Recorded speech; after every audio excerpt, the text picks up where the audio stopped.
किसी ने बड़े कमाल की बात कही है कि जब भी ऊपर वाले से मांगो तो अपने माता पिता की लंबी उम्र मांगना, क्योंकि उनसे ज्यादा प्यार इस दुनिया में कोई और आपको कर नहीं सकता।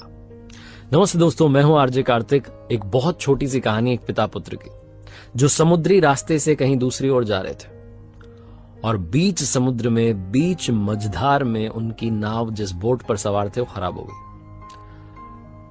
अब उन्हें लगा कि सब कुछ खत्म होने को, जीवन खत्म होने को है। तो पिताजी ने देखा कि दूर एक टापू दिख रहा था। जैसे तैसे वहां तक पहुंचे। वो एक नहीं, दो टापू थे। किनारे पर उतरे और पिताजी ने कहा, देखो बेटा, अब तो जीवन समाप्त होता हुआ दिख रहा है, कुछ और ऑप्शन नजर नहीं आ रहा है, कोई विकल्प नहीं है यहां से जान बचाने के लिए। एक ही काम बचा है। बेटे ने पूछा, क्या? पिताजी ने कहा, बस एक ही काम बचा है, ऊपर वाले की प्रार्थना करते हैं। एक टापू पर मैं जा रहा हूं, दूसरे पर तुम चले जाओ। ध्यान लगाओ और प्रभु से कहो कि हमें बचाएं। जो मांगना है मांग लो, कुछ ना कुछ तो होगा ही। पिताजी जाकर के ध्यान लगाने बैठ गए। बच्चा जाकर के प्रार्थना करने लगा अपने जो लड़का था दूसरे वाले टापू पर। और उस लड़के ने कहा कि ये तो बड़ा वीरान सा है। ध्यान में उसने कहा कि यहाँ तो बड़ा वीरान सा है, पेड़ भी नहीं है, फल खाने भूख लग रही है। जब उसने आंखें खोली तो वहां पेड़ ही पेड़ दिखाई दिए और फल बड़े बड़े लगे हुए थे। लड़का दौड़ के गया, जाकर के फल तोड़ लाया, खाने लगा। फिर से ध्यान में बैठ गया और कहने लगा कि चलो फल तो खा लिए, ये जगह बहुत सुंदर है, कुछ ऐसा हो जाए कि यहीं परिवार बसा लूं, एक झोपड़ी मिल जाए, यहीं पर मेरा परिवार बस जाए। क्या ऐसा हो सकता है? उसने ध्यान में ऐसा बोला। और जब आंखें खोली तो सामने एक झोपड़ी उसे दिखाई दी। उसका घर बन चुका था और साथ में पास में एक महिला खड़ी हुई थी। उसने कहा, क्या बात है, घर भी बन गया, महिला भी आ गई, शादी भी हो गई मेरी तो। फिर से उसने ध्यान लगाया कि अब जब सब कुछ हो ही गया है तो यहां से बचने का रास्ता निकालते हैं, क्योंकि जब सब कुछ मेरी सुनी जा रही है तो ये भी सुन ली जाएगी।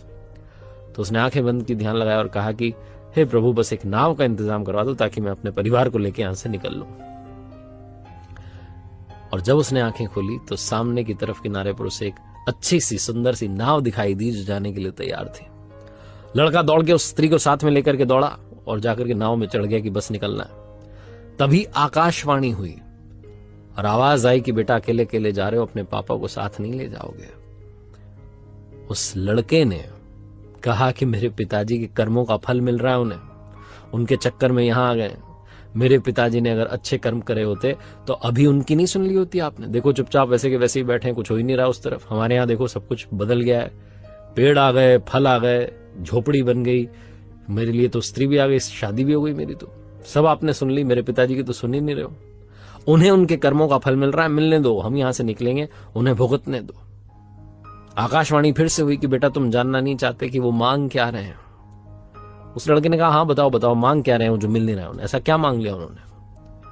आकाशवाणी फिर से हुई और आवाज आई कि तुम्हारे पिता बस एक ही चीज मांग रहे हैं कि मेरा बेटा जो भी मांग रहा है उसे मिलता चला जाए। मेरे बेटे की हर प्रार्थना स्वीकार करना। लड़के की आंख में आंसू आ गए। उसे अपनी गलती रियलाइज हुई।